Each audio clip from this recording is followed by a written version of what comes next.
মানুষের জন্য রাজনীতি।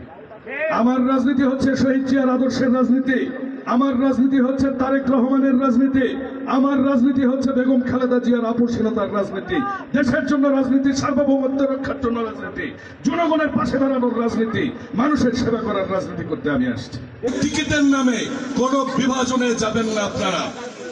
বাংলাদেশে জাতীয়তাবাদী দলকে যারা বিভাজন করে তারা স্বাধীনতার শত্রু, এদেশের শত্রু, সাধারণ জনগণের শত্রু, তারা হাসিনার বি টিম বলে আমি মনে করি তাদেরকে। এজন্য সকল জাতীয়তাবাদী শক্তির আগামীতে একসাথে থাকতে হবে।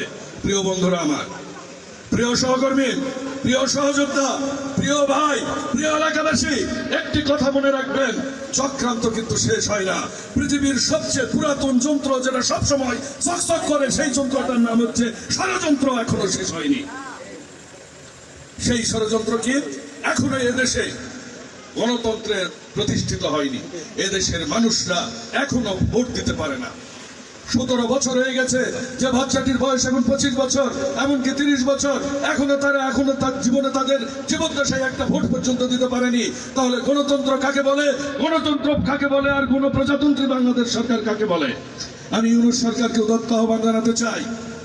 প্রফেসর ইউনূস আমাদের গর্ব, কিন্তু আপনি যেসব শিশু উপদেষ্টাদের নিয়ে রেখেছেন, এই যে টেন্ডারবাজদের নিয়ে রেখেছেন, মেশিন গান নিয়ে এয়ারপোর্টে ঢোকায় এইসব শিশুদের নিয়ে যে আপনি উপদেষ্টা করেছেন, তারা গাড়িতে চড়ে, বড় বড় গাড়িতে চড়ে, এসি বাড়িতে থাকে, টাকা কিন্তু আমার দেশের এই কৃষকরা আলু কিনতে যেয়ে দেয়, আদা কিনতে দেয়, তেল কিনতে দেয়।